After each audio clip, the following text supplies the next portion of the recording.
আতঙ্ক কেন পার্টি অফিসে এই মুহূর্তে জাঁকিয়ে বসেছে তার কারণ যে তৃণমূল নেত্রী বৃষ্টিকে পবিত্র মনে করেন, যে তৃণমূল নেত্রী বৃষ্টিকে শুভ মনে করেন এবং বারবার মমতা বন্দ্যোপাধ্যায় বারবার বলেছেন যে যদি বৃষ্টি হয় তার মানে আমাদের সাথে প্রকৃতির আশীর্বাদ আছে, আমাদের সাথে মানুষের আশীর্বাদ আছে। এবং এটা কিন্তু মানে সংস্কার বলবেন বা কুসংস্কার বলবেন, তৃণমূল কংগ্রেসের যারা সমর্থক তারাও কিন্তু বিশ্বাস করে যে বৃষ্টি মানে সবকিছু ঠিক যাচ্ছে।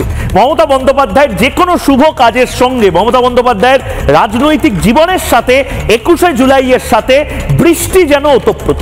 ঝমঝমিয়ে বৃষ্টি হবে, সে বৃষ্টির মধ্যে ছাতা না নিয়ে মমতা বন্দ্যোপাধ্যায় ভাষণ দেবেন, এই সমস্ত কিছু। এবার অদ্ভুতভাবে যেন 2026-এর আগে শেষ 21শে জুলাইয়ে বৃষ্টিও হলো না, যেন বৃষ্টিও আসতে চায় না মমতা বন্দ্যোপাধ্যায়।